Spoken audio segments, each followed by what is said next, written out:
welcome back. I am Angel. This is my channel, Angel Flamingo Door. And I have a haul to show today.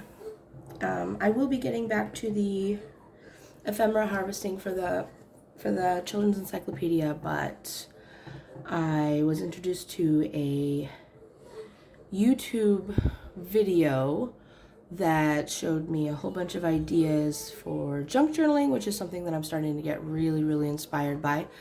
I used to do art journaling, so it's going to kind of be an extension of that for me, like a revisitation. But I used the opportunity to go to a Goodwill Outlet store, which is much different from a regular Goodwill store, and I want to show you the treasures I found before I start getting into using them and everything. So the first things I'm going to show you are some little trays, and these seem like the kind of trays you would get if you bought a set of wood veneers scrapbook embellishments, or sometimes Dollar Tree had something similar to this. But I found 3 of them, and these 2 seemed like the easiest to clean up. I should be able to clean them up and give them a paint job, and I plan on using them to organize little trinkets and things, little embellishments that I use when making more, like when decorating ephemera and things like that. And on the same note of organizing, this little mini muffin tin is also something that's going to be cleaned really well and probably spray painted with a metal safe spray paint, probably in a color that inspires me and also shows off more what's in the depth. And I think I'm gonna need to flatten it. It's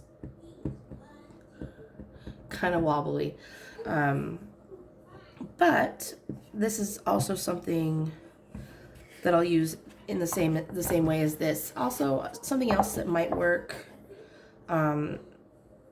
similarly is an ice cube tray or a regular 6-cup muffin tin. But these are the things I found at the Goodwill Outlet. I only paid for everything I'm going to show you all together. I only paid $30.15, and that includes one item that I forgot to bring to my sister's house because it's something that I actually bought for my little one. It's one of those giant, like circle time storybooks for like kindergarten, preschool age, and it's the 5 Little Monkeys Jumping on the Bed. It's just really big, and I figured let him get some enjoyment out of it, bring it over here, let my nephews enjoy it, and then we'll see where it goes from there. I'm going to move on to books next because it's a kind of a big stack. And I rummaged through these books like I was on a mission. So I found this. It's nothing too fancy. It's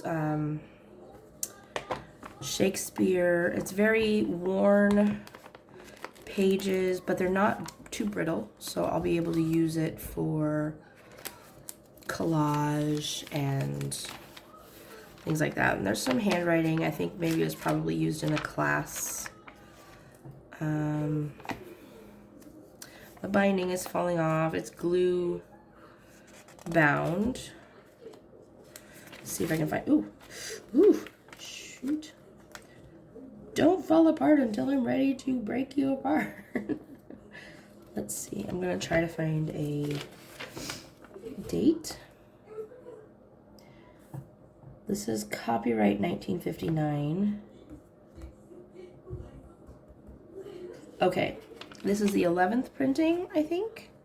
July 1968. It says right there, and it's by Washington Square Press. So this will be good for, like I said, collage, backgrounds. There's some illustrations.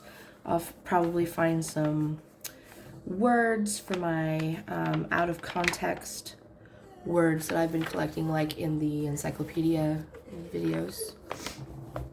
And it smells like an old book. So some people love that smell, some people hate it. I tend to sneeze or cough when there's a lot of dust. But I plan on making some really fun things. This is a hardbound book. It's called An Herb and Spice Cookbook. It's a Harper and Row publication. Let's see.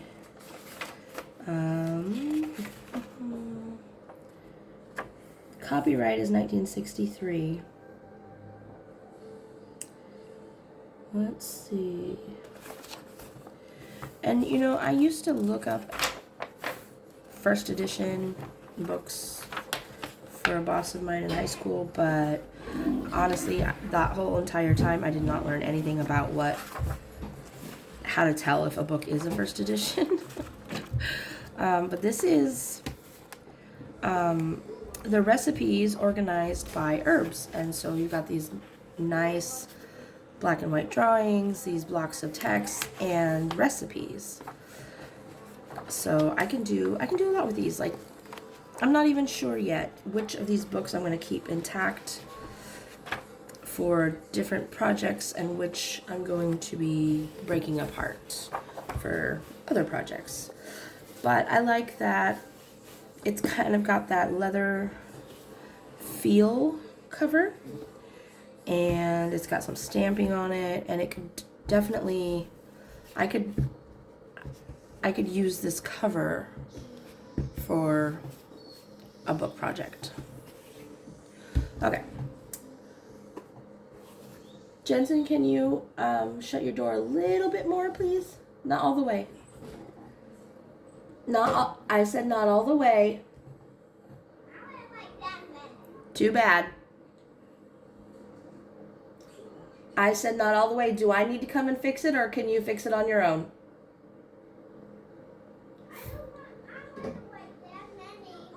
You can leave it like that.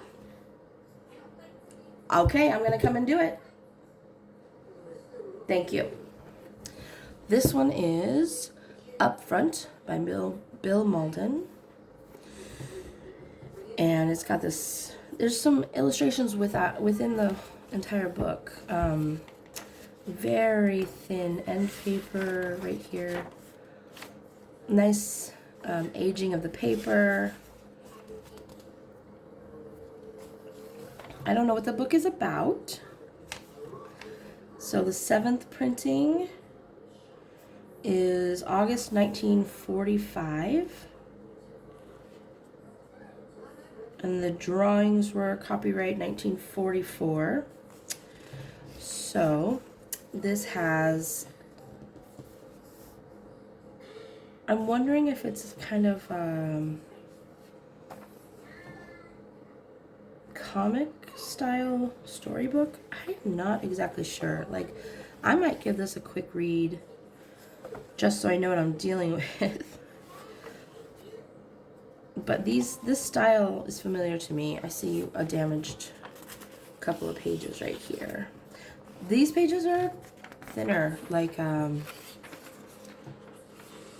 probably would use this as a layer on something rather than as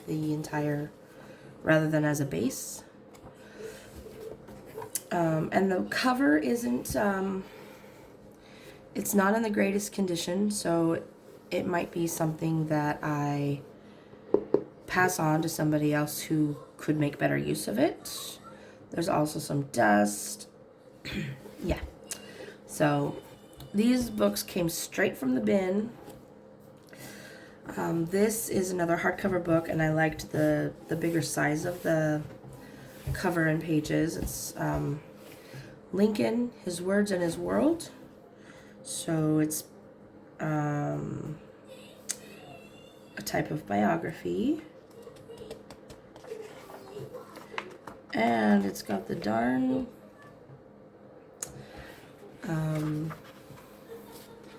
Roman numerals. One of these days I will put a chart, just a little index card, tack it to the wall so I can quickly decipher those. But anyway, there's photos in here as well as text about Abraham Lincoln. Even some scans or photographs of documents. I might have to use the guts of this. Ooh.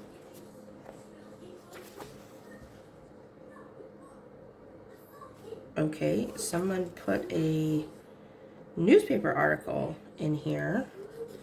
There's a date on it. It says August 27th, 1988. So, I mean, that's a nice little surprise. The cover of the book obviously has seen better days, but with some new book corners and some little treatments, I think it could work as a cover as well. This one is very old. Look at the patina on that. It is probably not the healthiest thing to be breathing in, so I'll have to clean that up with some solution and cotton ball, I think. But this is T.S. Eliot, The Complete Poems and Plays from 1909 to 1950. So it looks like it's part of a set.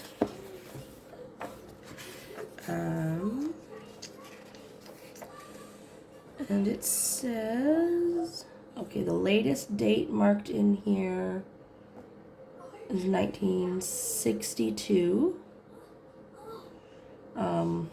by T.S. Eliot, the copyright by T.S. Eliot, and then there's the copyright for the printing company is 1952. But obviously it's not, this wasn't printed before the latest date, so I'm gonna go with 1962 for now.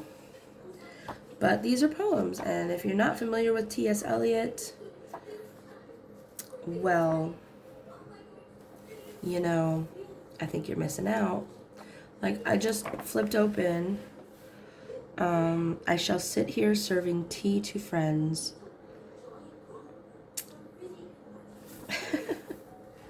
I like that. And yeah,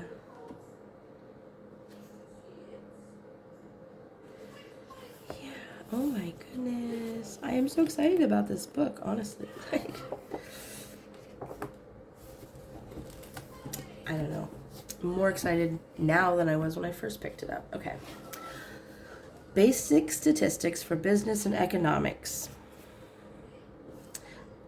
This is, it doesn't feel as old. It's a textbook, or it was used in a class. So this is a revised edition from 1964.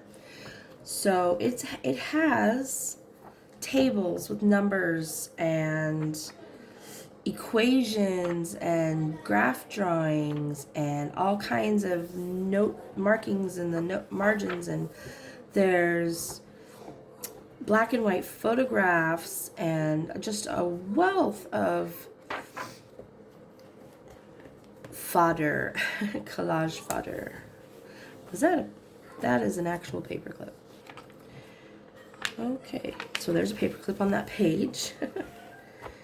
And yeah, I think, oh, the appendix tables. I mean, if graphic text is something you're interested in, statistics, business, and economics, they have quite a variety mixed in. Oh, and yeah, I'm not sure I would keep this cover unless I stripped it and just reused the book boards. Honestly, I've found better already, so I might pass this one on too. I'm thinking about listing the covers that I won't use in my Etsy shop, or seeing if one of my friends has a need for it. This one is 10,000 Dreams Interpreted. And I got this book as kind of a guilty pleasure. I want to look at it and look up some of the dreams that I've had. This is a very glossy, it's not old, it's 1996. So this mostly is something I would use as inspiration, like an inspirational book to have on hand, versus something I would actually cut up and use, at least for a while. I might change my mind later on, or if I get another copy of it somewhere down the line, I could use one to cut open. But there's lots of things, and basically the premise is that any of the symbols you see in your dreams, you're able to look up, and it's supposed to kind of interpret the individual symbols, and then it leaves it to you to kind of tie them together if you wanted to divine some secret message from your subconscious. A lot of people believe in subliminal messages from your own subconscious through dreams. I'm not exactly sure where I stand on that. I know that it is the brain's way of processing all the information that we take in. And as a result of that, our dreams are often very convoluted and uneasy to understand. So this is Betty Crocker New Good and Easy Cookbook, and it's spiral bound. And I got it for the vintage photographs mostly, and the recipes. First edition, 5th printing, 1962. The pages are not very thick, but look at these little drawings. And oh my gosh, I just saw this meant for men menu, and I don't know whether to cringe or just kind of move on. Okay, so there's excuse me, photographs and recipes and these labels for menus and other tips, and I'm thinking some of these might end up in some mixed paper journals as well as in some collages. The cover itself isn't something I plan on keeping, but I'm trying to rebuild a collection of book guts that I used to have when I made mixed paper journals when I was art journaling. I don't have it anymore. 50 Songs for Children.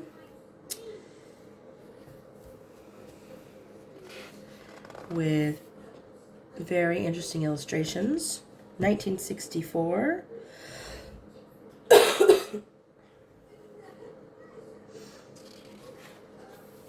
And there are some classics. So there's Pop Goes the Weasel, London Bridge, Row, Row, Row Your Boat Along the Bottom, and these cute little images. I have a feeling these are going to be very difficult to choose which side of the page I want. Looby Loo. The little illustrations for Looby Loo is adorable. Look at that. Okay, so some of these songs I have not ever heard of, and the list of all the songs on the back. And it's staple bound, which means that the pages come with their own fold in the center, which is nice if you like to do pamphlet stitch. This is a magazine publication back when magazines were $2.95 in the US, and it's an applique magazine, and I am excited because now that I'm starting to get into vintage-y type things, I am looking at these older patterns. Somebody's handwritten note. Well, that is a treasure. Definitely keeping that available. I might. There's no names or anything on it other than Bonnet, which isn't a name. I might scan this and add it to a digital collection. That would be nice. So there's an editorial. Ooh, did this have a date on it?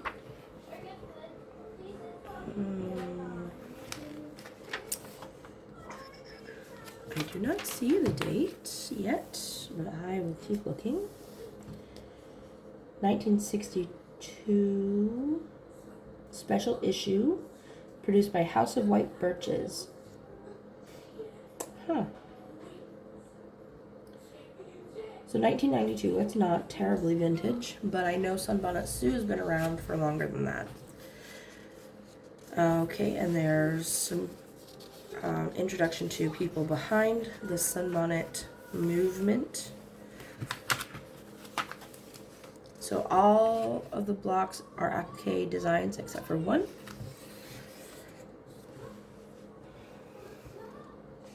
And since I like to play with fabric and applique, I think this is going to be very nice. Although for me, I would shrink them down.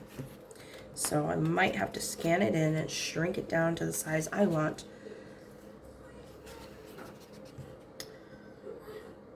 Wow. Okay. So there's some advertisements in, and that's to be expected. So I'm just gonna skip through some of these. Aww, that's a sweet illustration. I just celebrated my 18th anniversary with my husband.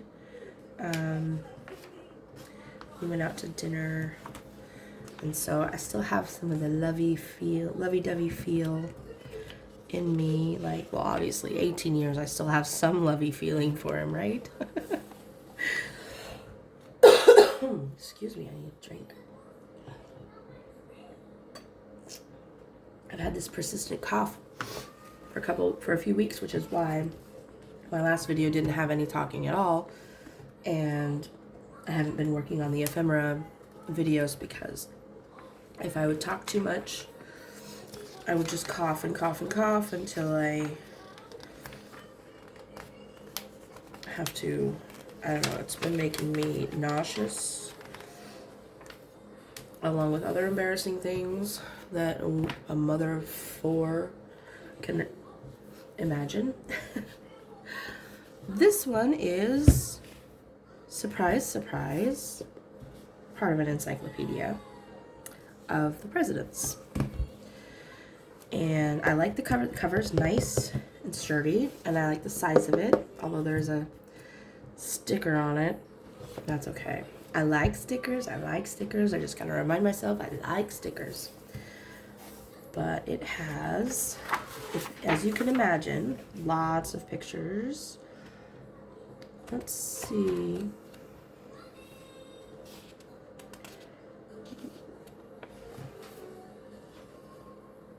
Part of a 12-volume edition.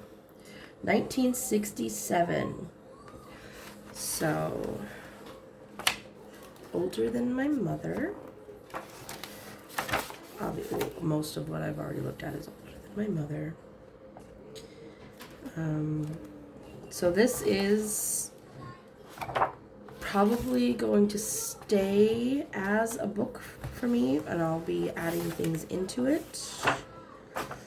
But I'm not sure yet. I have some more options coming from a friend of mine,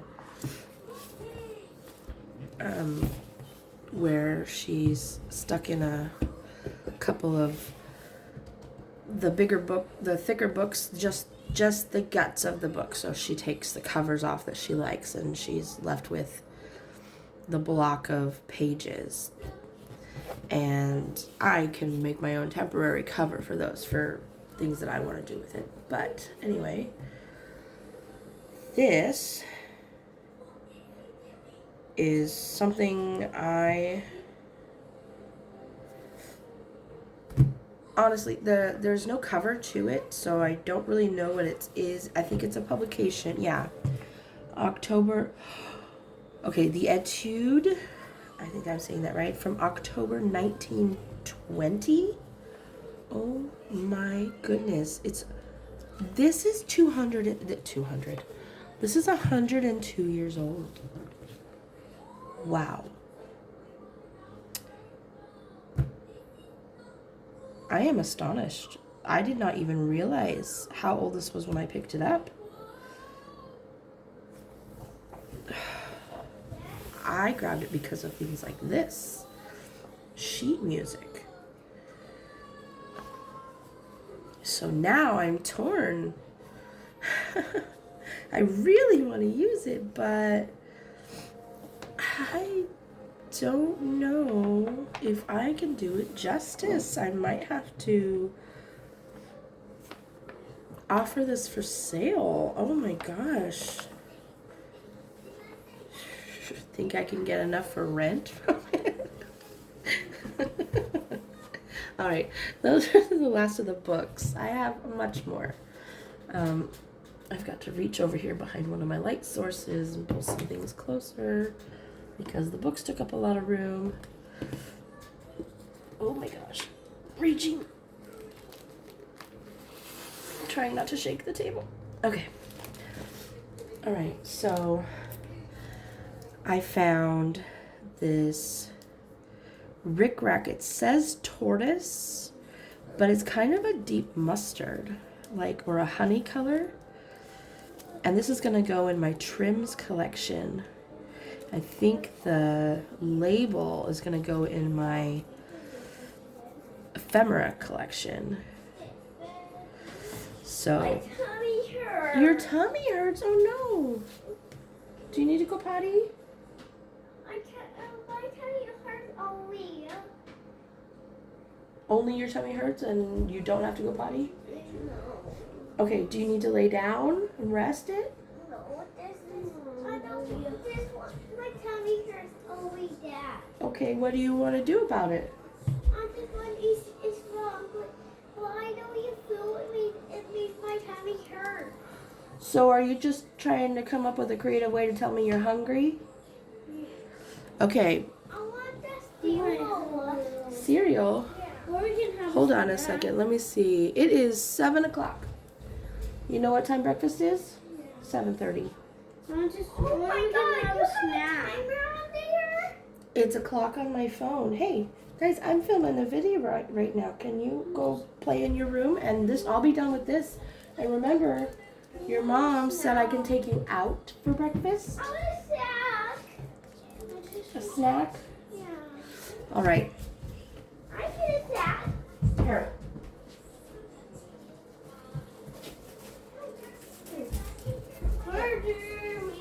Here. Give one to brother. Thank you.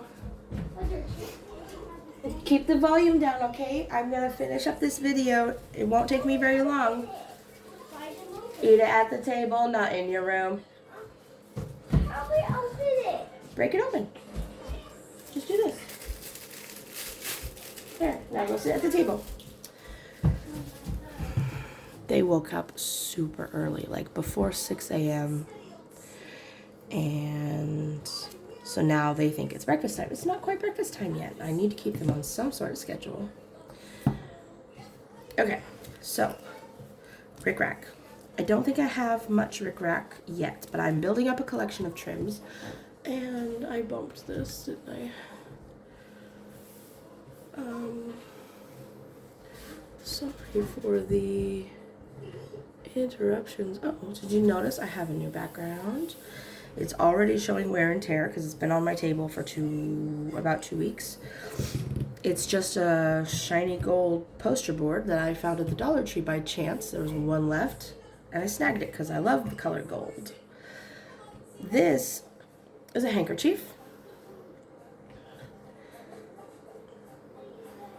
And I'm probably Well, I'm definitely going to wash it before I use it for anything else. But I'm pretty sure I have some plans for this. I just haven't set it in stone yet. So then I found this package of napkins for Christmas theme.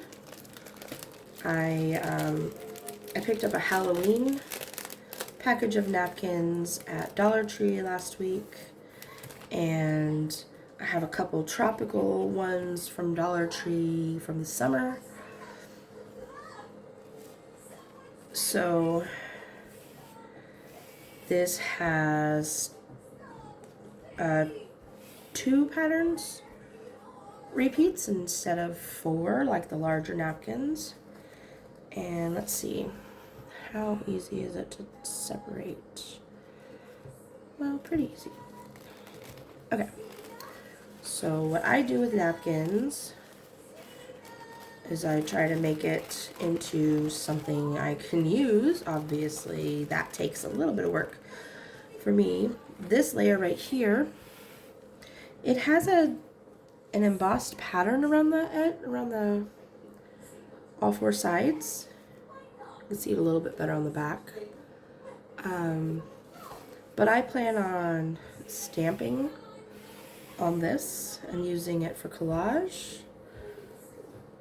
And I'm not sure, this might be another layer. It is. So this is a triple layer napkin. The pack I got from Dollar Tree last week just has 2 layers. So watching another YouTuber, she talked about there's the clean layer, which is the all white one. I can't remember the name. I will look it up and I will come back to this video and I will edit the description to reflect it as soon as I find her again. Then there's the dirty layer, which has kind of the memory of the print.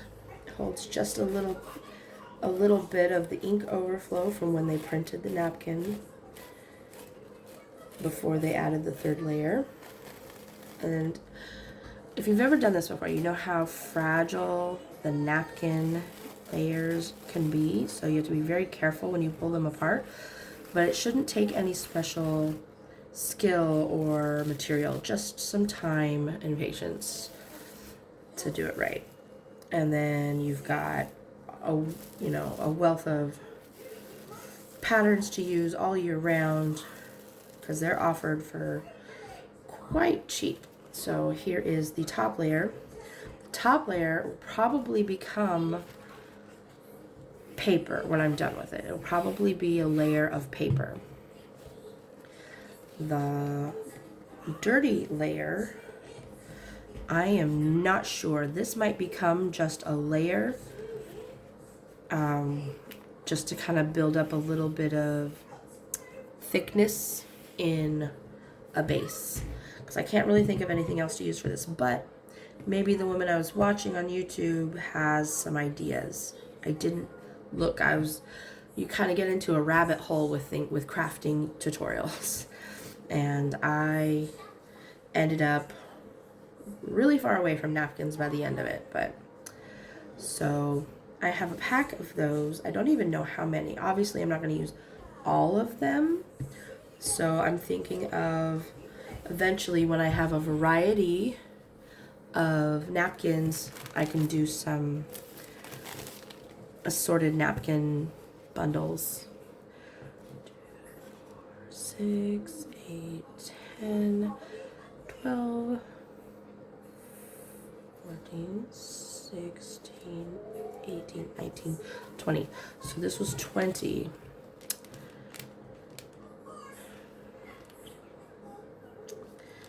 Let's see. Printed with water-based ink without optical brighteners. Made in Germany. Trying to see through the sticker label to see if there was a quantity 20. Okay, so it was a full pack, just slightly popped open. I mean, I don't think I paid more than a few cents for this. And if this was one item from the haul, everything but the books was sold by the pound. And these are pretty light. Okay, next up is, I have not even opened this. I have read about this game, Man Bites Dog. I'm pretty sure, like, I will be surprised if all the cards are in here. It's supposed to come with 106 headline cards, 3 exclusive cards, and 1 instruction card. Does it have a date on this? 2002. Okay. So 20-year-old game. And Wall Street exclusive. I mean, they're newspaper headline words. This part doesn't exactly matter. I'm sure the number has some value. And then these big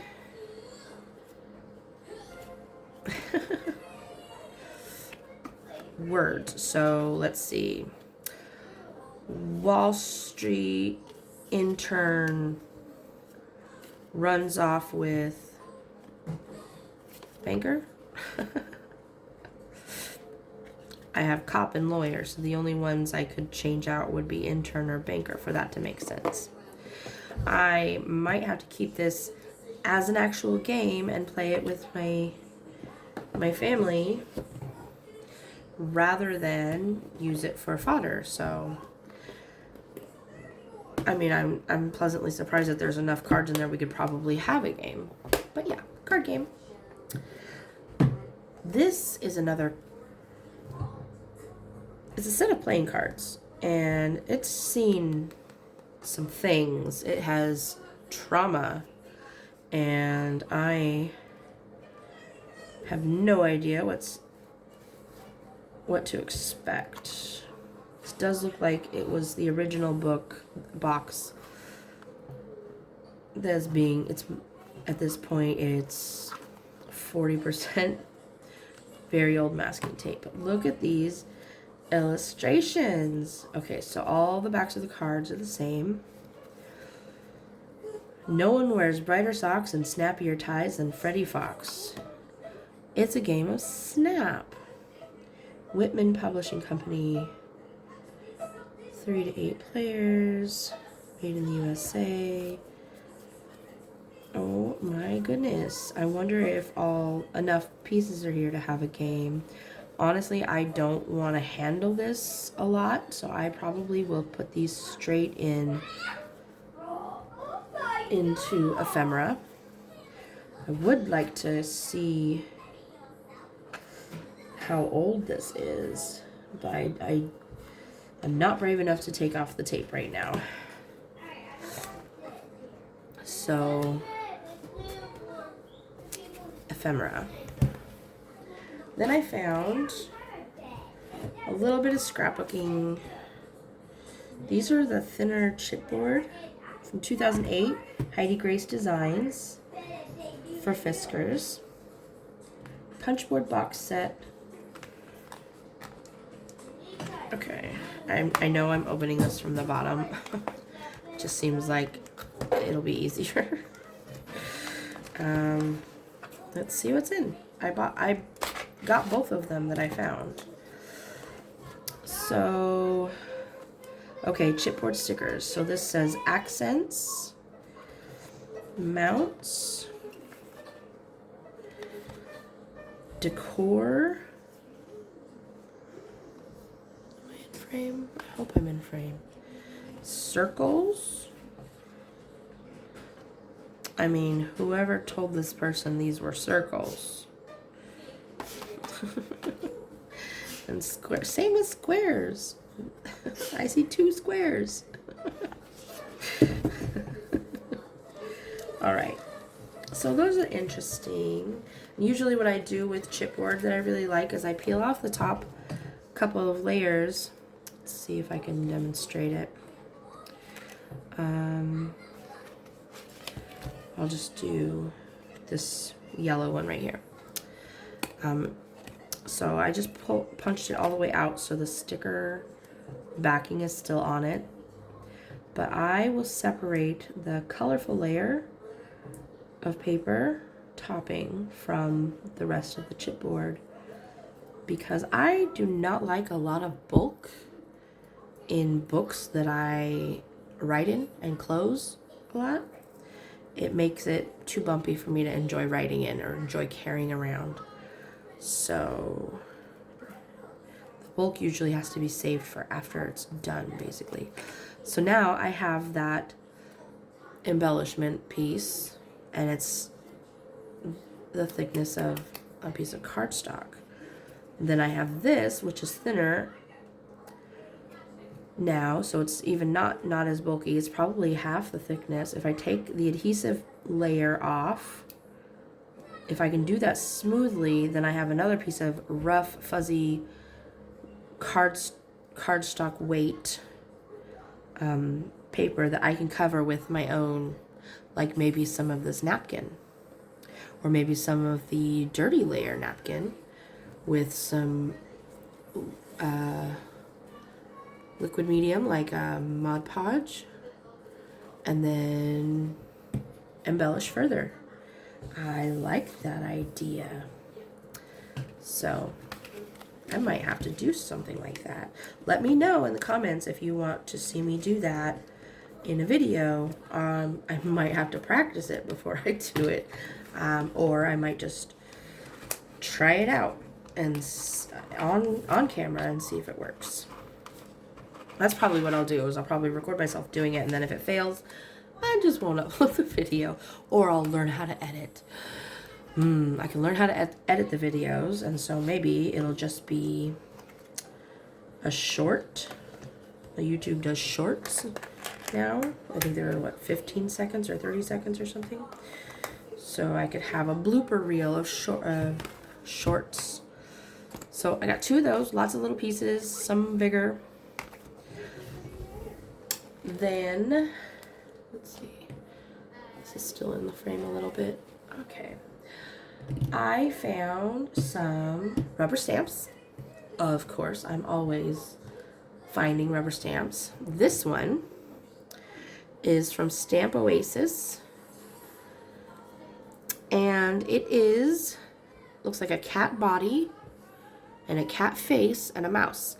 I imagine stamping this on several different pieces of paper and mixing and matching the heads and bodies and mice.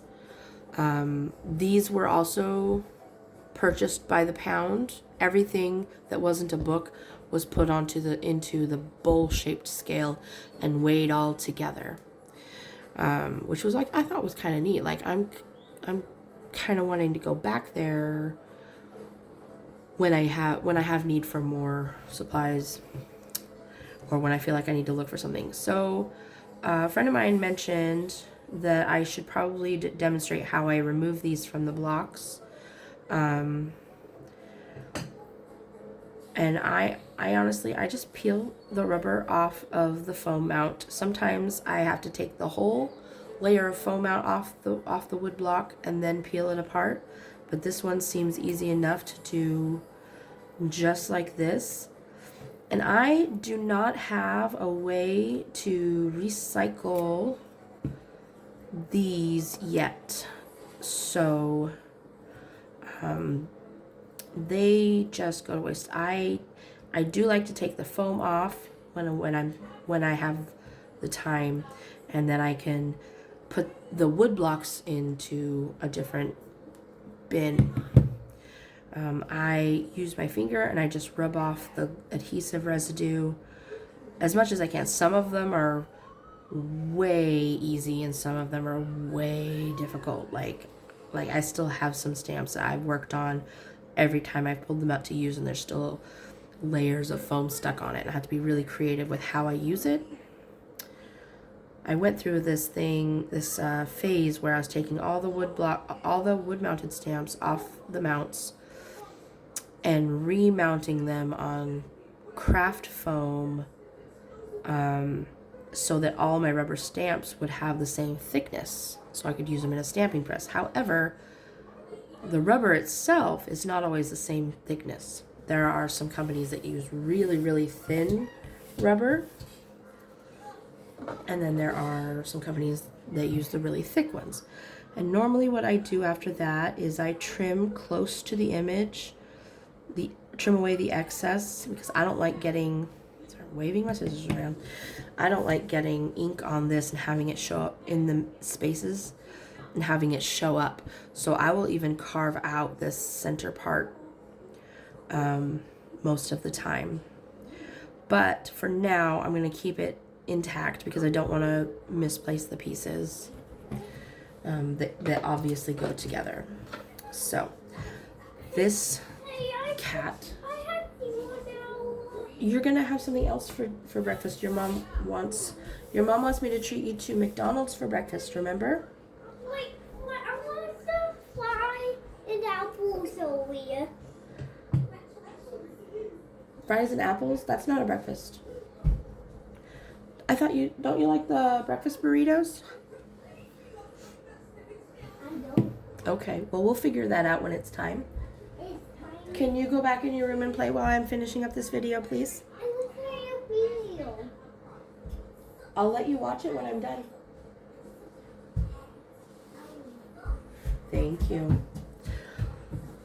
This is one of my favorite flowers. I typically like conical shaped flowers that grow straight up and have larger blooms at the bottom of the stalk. But I grew up around these and they speak to me. These and daisies and Queen Anne's lace are the exceptions to that conical shape rule of, it's not a rule per se, but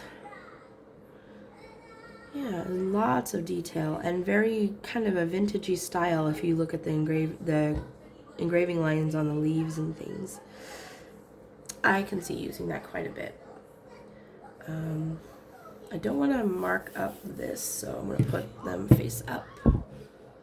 All right, this large pear stamp. See how there's ink in that center spot? I would honestly cut that out so that wouldn't happen with me. This is Rubber Stampede. Oh, and this one, it says PSX from Petaluma, California, but I don't see another name on it at all. So this is a very vintagey style of illustration. And I have a collection of pear image stamps because I love the idea of the pun, the perfect pear. And yeah, I mean, my stamps, they do kind of tend to fall into several motif categories amidst all of the, oh, everything goes here kind of mindset. This feels like a much older stamp. And it is a little girl dressed to the nines holding a little doll. Very detailed. I cannot wait to stamp her up. She isn't brittle yet, so I should be able to get quite a few impressions before. Older stamps, if the rubber isn't treated well or if it's left out, they tend to get brittle over time. They dry out and they crumble. So I've had a few that I had to lose. Here's one I really liked. Too Much Fun. Shouldn't telephone psychics know enough to call you?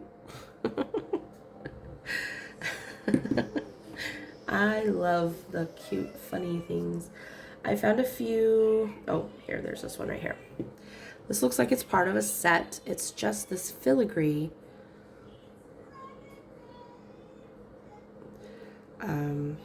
design that I think would be really good for stamping on ephemera. And then I found two of these that are from a a larger set. They're just two very tiny Christmas images. So we have the Nutcracker and the little angel in prayer. And it's just a green, thin green rubber. It says made in Taiwan. So I don't know how old they are. They may not be old at all.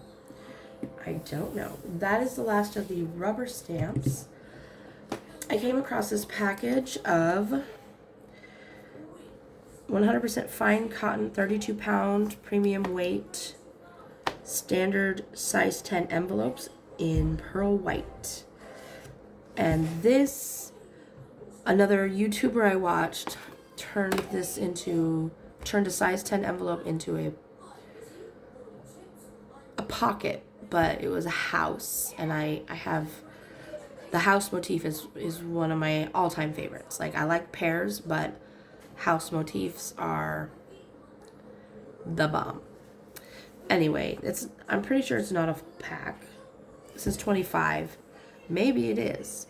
But I plan on using these for making pockets and things to put inside journals and Happy Mail. And the house project might have to make an appearance with some of these. I don't know yet. I haven't played with this type of paper yet. Then I found there were a few sewing patterns.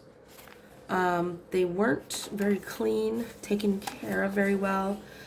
The reason why I wanted a sewing pattern was for the tissue paper, and this paper is a very interesting color. But all of the empty spaces are going to become stamped images, just like the white layer of the napkin. And so I'm going to stamp all kinds of things, from flowers to butterflies, and have them ready to tear off and add into ephemera collages with some liquid medium like Mod Podge, because the tissue paper kind of fades or adds like a unifying layer that you can still see everything through, and it adds stability to the layers underneath too if they overlap, and then you're left with the stamped image. Now I also have, there's some pieces cut out. Somebody used this pattern. I also have these, which feel like newsprint paper, and this might become collage layers for ephemera crafting. So I will keep this in the envelope. This is Simplicity pattern 5676. It's for the 18-inch dolls, like the American Girl dolls, and is for working with fleece. So then I only have 3 more items to show, and then I'll be wrapping up this video. This is a 6x6 stencil of coral for, in the ocean. And I love coral because I love octopi, and almost every photograph of octopi that I see, there's usually rocks and coral nearby. So I want to use this to make some background layers for some under the water scenes. Then this sheet of clear stamps, let's see, OTC is, I cannot even think of it, but it's baby themed. It says, "Oh baby, sugar and spice, snakes and snails, bundle of joy, welcome, so big, cute as a button, it's a girl, it's a boy, bye bye," as in purchase. Shh. Then congratulations, I'm not sure if I said sweet pea, pure bliss, baby on a caterpillar, cutie pie, it's twins, baby, night night, and hold me. And then this one says hug bug, which I think is really cute. So yeah, this laundry line stamp. This onesie says I heart daddy, and this one says I heart mommy. Now I can see myself cutting out the I heart daddy and I heart mommy and the star in the bib so that I can use pattern paper there, but keeping them nearby or keeping it with the stamp. I can definitely use this frame separately from the word. Same with the four circles. I can see making some interesting embellishments just using the circle with the scallop around it. So yes, baby theme. There's babies in my life, not my personal life, but my sister's friend, who's now my friend, she had a baby a few months ago, who I get to go visit later today, because I have a little present for him, and I haven't gotten those little baby pre-teething smiles from him in a few weeks because of the coughing and everything. But anyway, the last item was this big panel stamp, like a background stamp. It has a whole bunch of vintagey things, and this just looks like I'm going to be making collage prints with it. I have a stamping press, so I'll have to dig out my stamping press in order to use this, or I can just, use bits and pieces like this, which could be fun for adding visual texture. But I really like this airship with the steampunk feeling, and then the gears down here, because I do really like the steampunk feel. So anyway, that plus the large group time or circle time storybook that I left at my house, all purchased at the Goodwill Outlet for $30.15. And I only went there because I saw a YouTube video. I think it was called 27 Best Junk Journal Tips and Tricks. The name of the person who made the video escapes me. I am terrible with names, so terrible with names. But a new friend of mine from a Facebook crafting group told me about it, and I went off to watch it, and that's what sent me down another rabbit hole of junk journaling and gave me some ideas for the golden books too that I picked up before. Oh, I do have one more thing to share. It's just right here. When I went to Dollar Tree and picked up the Halloween napkins that I have mentioned but haven't shown, they had these felt shapes, and when they were all stacked, I couldn't tell that they were punch out pieces. So I thought I'd use them to make a coaster for my nightstand to set my drink on. So this is just a Red Bull, and I would set it here, and the felt would absorb the liquid so it wouldn't damage the nightstand. So anyway, once I found out that the punch outs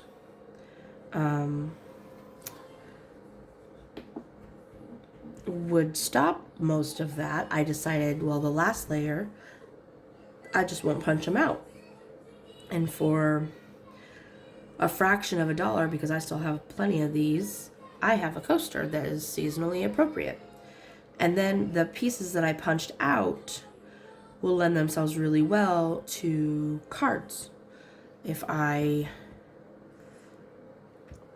do a darker shade of orange or brown or turquoise or whatever card, then I can glue the face pieces on it, so it's just a pumpkin face. I don't know, I haven't done it yet. It's just in my head, along with a million other ideas that I want to do. If you have anything that you would like to see me do sooner rather than later, drop a comment, and I will be sure to prioritize that the suggestions. If you liked this video and want to see more content, be sure to subscribe and of course hit the thumbs up, because that's going to help me in the long run. I'm nowhere near being monetized, so it's not even about money. It's just about sharing ideas, getting a community growing, I guess. Kind of a crafty fellowship. Anyway, I hope your day is fantastic. Not just a normal day, just a fantastic day. Because every once in a while we deserve something that stands out like that. And I'll see you in my next video. Thank you.